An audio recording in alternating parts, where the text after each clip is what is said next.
He was considered one of the founding fathers of the Islamic Republic. The death of former Iranian President Ali Akbar Hashemi Rafsanjani leaves a void. So what does it mean for Tehran's national and foreign policies? And where does it leave the moderates? This is Inside Story.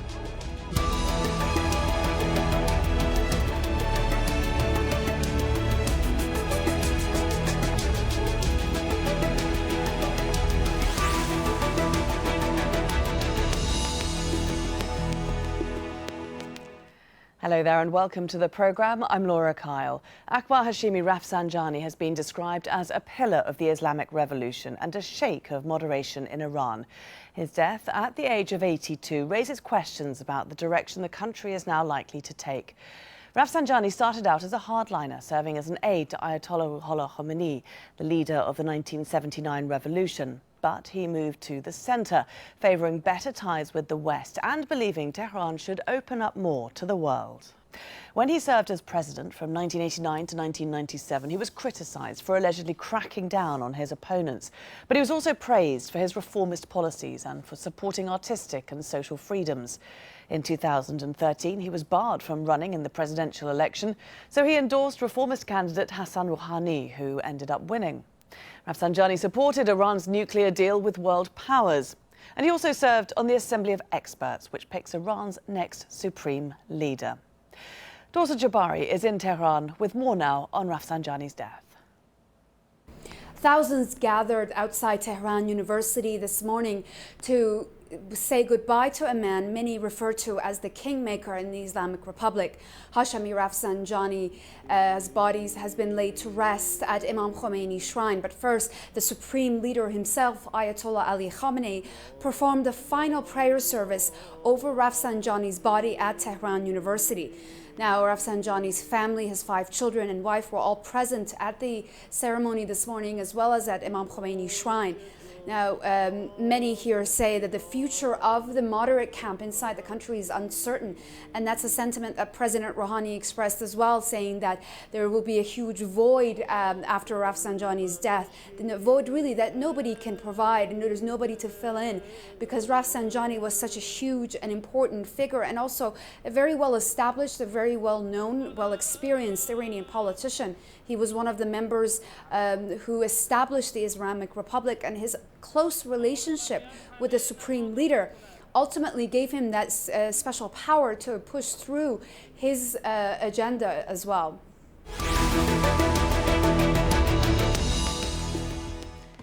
Well, to talk more about Rafsanjani's life and the future of Iran, let's bring in our guests. In Berlin, we have former Iranian diplomat Seyed Hossein Mousavian, now a Middle East security and nuclear policy specialist at Princeton University. In Tehran, Sadegh Zibakalam, a professor of political science at the University of Tehran. And also joining us from Berlin, Elie Jeremiah, a fellow who specialises in Iran at the European Council on Foreign Relations. Great to have you all. Thanks very much for being here on Inside Story. First to Sadegh there in Tehran. Of course, the answer to this question will depend on who you ask, but broadly speaking, how will Rafsanjani be remembered there? Perhaps if Hashemi Rafsanjani had died 10 years ago, before the events that happened after the presidential election in June 2009, the verdict about him would have been very different than the verdict that Iranians are giving today. I was at his funeral procession, and I was surprised at hundreds and thousands and millions of people who actually came out to pay respect to him. And we must remember that they came out despite the fact that for nearly a decade he has been branded more or less as a traitor by the hardliners, as a counter-revolutionary by the hardliners, but millions of Iranians came out to respect him, to say that we do not believe what you have said about Hashemi Rafsanjani. So I think he would be remembered as a true soldier of Islamic Republic of Iran, as a founder of the Islamic Republic, and above all, he would be remembered as the architect of moderation. Oh, that's interesting, isn't it, Ellie? Would you agree with that? Because you see him, I know, as a person who has a three-part history. Could you just explain what you mean by that?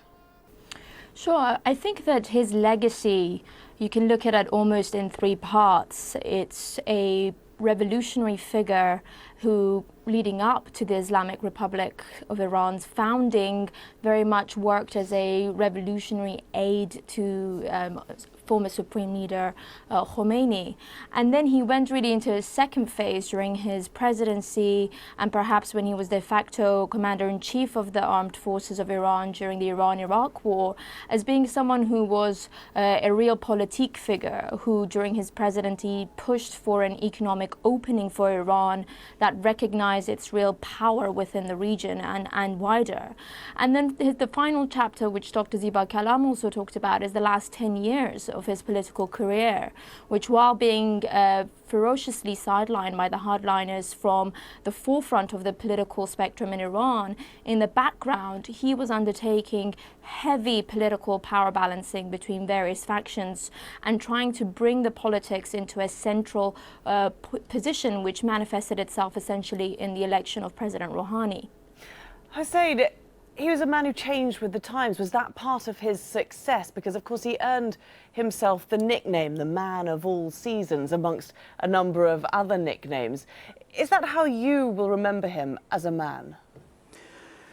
I worked with him for many years very closely. As far as I know him, he was really a man of cooperation and peace in foreign relations, and also construction and development in Iran. He worked very hard during 36, 37 years to build a nation, a progressive, moderate, modern nation, true to its history and religion, but at peace with the neighbors. I believe he really played a critical role before revolution and after revolution. The nation remembers his role very well, because before revolution for 15 years he was either in exile or in prison under torture.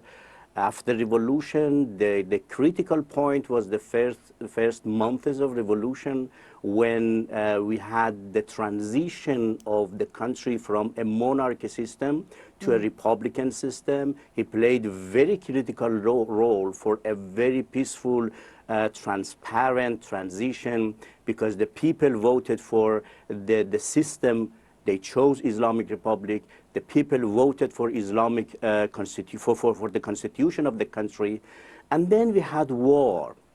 He was the commander of war, and he played critical role, very important role, to manage the war, ending in a very face-saving situation. And after the war also, he was, they say, the commander of construction of the country. After his presidency, he also prevented the country to go either to extreme left or extreme right. He was the centrist politician of Iran, tried his best to bring a good relation with the neighbors, with the world powers, from China to Russia to Europeans. Even he tried his best to minimize the tension with the US during many years, which I personally was involved in part of it. Unfortunately, Americans declined to reciprocate properly. I certainly want to return to that theme of him being a figure of balance within Iran. But first of all, just before we get to that and looking forward to how Iran moves after his death, I just want to take a moment to step back and recognise that for a man of his standing and someone who was so prominent for so long, he's bound to have his critics. And Sadegh, perhaps you could fill us in here and tell us why, for example, he was not trusted by a number of reformers. Well, the truth is that although we tend to praise him and to compliment him, but we must remember that he has been criticized after the revolution on many points. For example, on human rights, a number of executions immediately after the revolution, and the hardline policies that were adopted by the late Imam Khomeini. But you see, I'm not trying to defend Rafsanjani. What I'm trying to say is that we must realize, we must understand the atmosphere of the Islamic Revolution. It was not only Akbar Hashemi Rafsanjani who actually approved the execution and the hardline policies that were followed after the fall of the Shah and the emergence of the Islamic Revolution. We must ask this simple question: who didn't? During the 1980s, who didn't support those hardline and radical and revolutionary policies? Perhaps, with the exception of the first Iranian prime minister after the revolution, Mohandas Mehdi Bazargan, and to some extent the late Ayatollah Montazeri, everyone else approved those hardline policies, and Rafsanjani was one of them. But gradually he moved away from that radical stand and radical ideologies to very moderate. And in fact, this is the reason why the radicals, why the hardliners are so angry with him, because they still want him to be to follow and to believe on those radical policies of Imam Khomeini and early part of the revolution. Was that why, Sadegh, he was then not allowed to perform Friday prayer sermons? Exactly. I think the separation between Rafsanjani and his hardline colleague actually had started after the war and after the death of Imam Khomeini.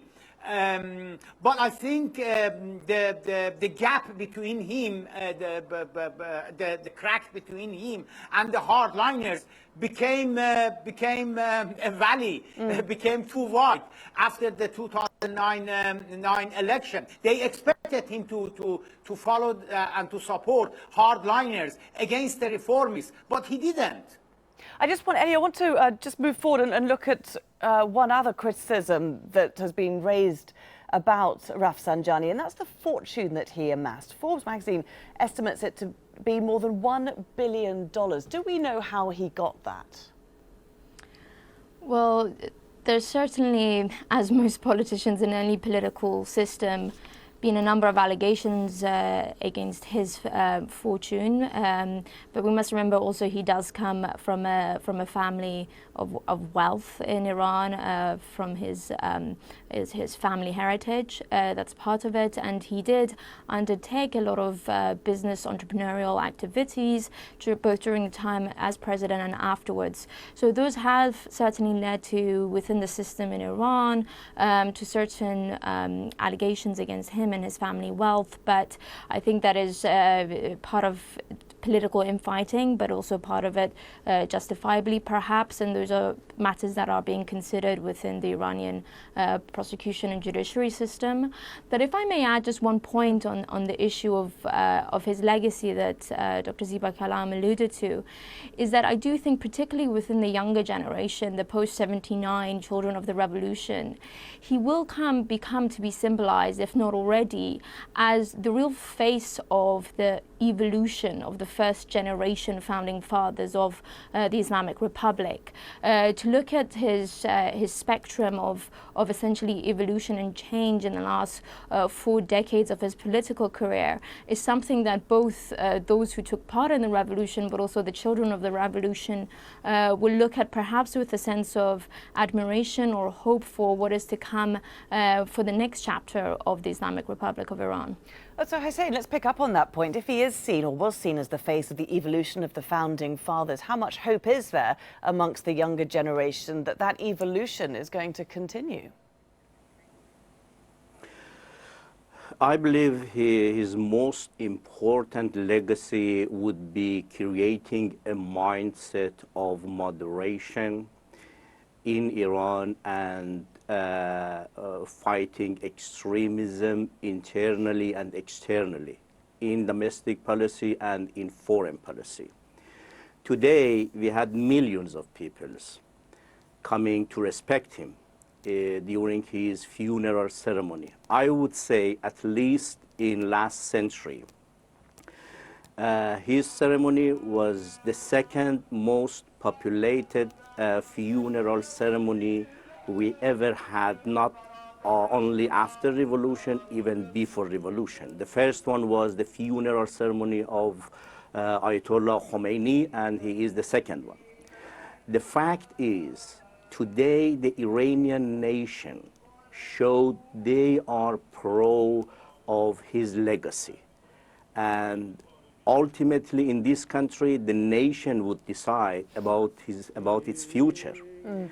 The presence of the nation means they are really in favor of the legacy of moderation and opposing and aversion of extremism and radicalism, either in domestic policies or in foreign policy. Sadegh, will that legacy transform to a Rouhani win in the May elections, do you think? Yes, to some extent it will, because Rafsanjani, you can also add to his legacy that he was the first architect of trying to have a détente, reconciliation with the world after the death of Ayatollah Khomeini and after the war with Iraq. He obviously failed in trying to have some kind of reconciliation and détente with United States, as well as failing to have a détente with Europe. But we must remember, he was the architect of trying to make peace and understanding and a good relationship with the Arab world, especially with Iranian neighbor in the Persian Gulf. He actually had a fantastic relation with Saudi Arabia, and I believe it was his foreign minister who described the Islamic world as a bird, as a pigeon. Now, one wing of that pigeon was Saudi Arabia, another wing was Islamic Republic of Iran. So you could imagine what has happened to that wing today. I think his legacy in trying to have peace and understanding and not radicalism against Iranian neighbors is something that Rouhani would capitalize on that. So Eli, just to continue with that image, is that wing broken? Can relations with Saudi Arabia continue on a sort of mediocre level, or are they going to just break off entirely now that that moderating figure of Rafsanjani has gone?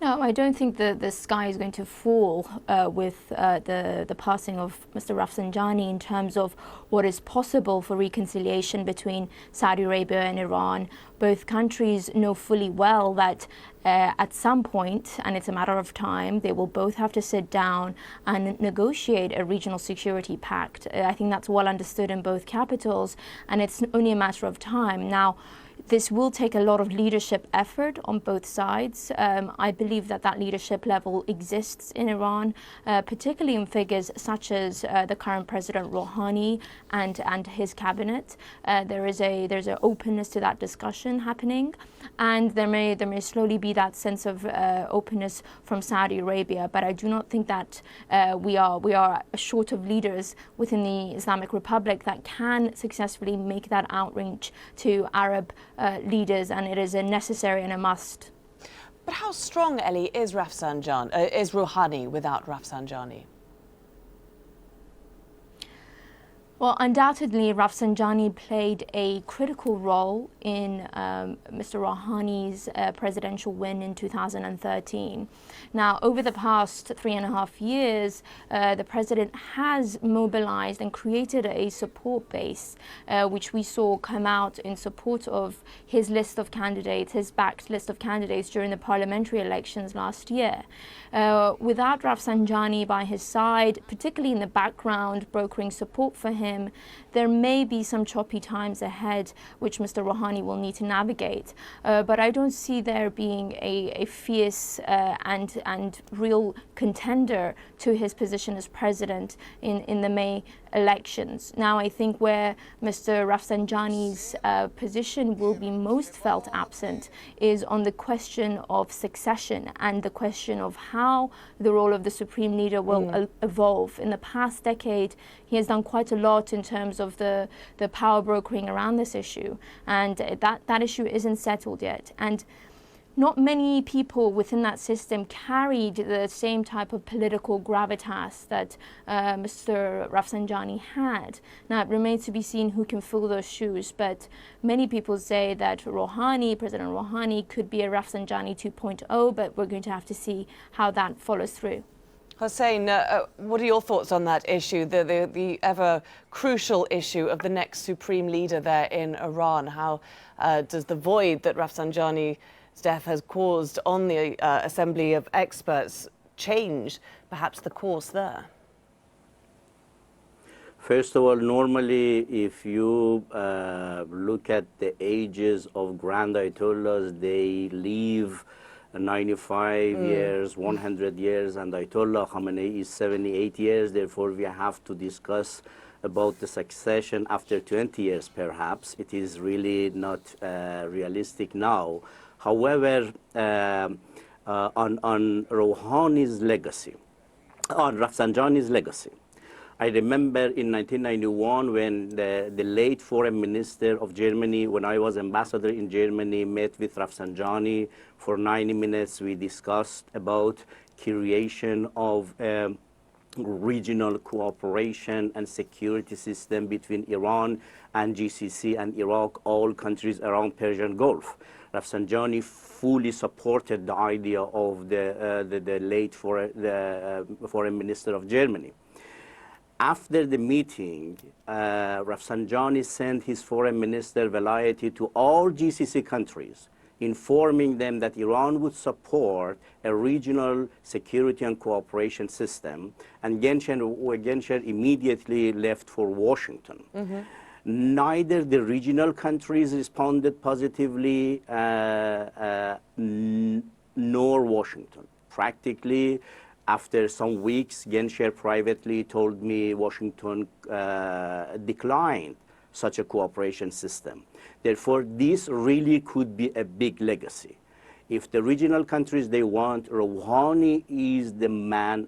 Definitely Ayatollah Khomeini would support. I have no doubt if the GCC countries are ready for a regional cooperation system like the EU countries, European countries they have, Rouhani would go for it, moderates would go for it, Parliament would support, and Ayatollah Khomeini would support. Okay, so that's an interesting perspective on the regional stage. I just want to broaden it out finally in the last minute or two that we have to the nuclear deal, the broader international stage. Sadegh, is there concern that the deal is now in jeopardy? If you ask Iranian hardliners, they would answer you that not only it is in jeopardy, but it is dead. Right. But that is a political answer. No, the nuclear deal will work out because both Iran and the world want this nuclear deal to work. Ellie, what's your thought on that, the nuclear deal, in the last 40 seconds we have? Well, the Joint Commission is meeting this week, has had a very important last meeting before President Obama hands the baton over to incoming President Donald Trump. I think from the Iranian side, there is without doubt political leadership backing this deal. From the European side, there is political leadership backing this deal, and we need to see that also being transitioned into the US sphere going forward. But other than that, the deal has widespread support within the Iranian leadership system. Okay, it's going to be very interesting indeed to follow the next few months. There, we have to leave our discussion today. It's been fascinating getting your views there. Thank you very much, all of you, for joining us. Seyed, Hossein, Mousavian, Sadegh Zibakalam and Ellie Jaranmaya. And thank you too very much for watching. You can see the programme again anytime just by visiting our website, that's aljazeera.com. And for further discussion, do go to our Facebook page, that's facebook.com/AJ Inside Story. And you can join the conversation on Twitter. There our handle is at AJ Inside Story. From me, Laura Kyle, and the whole team here, bye for now.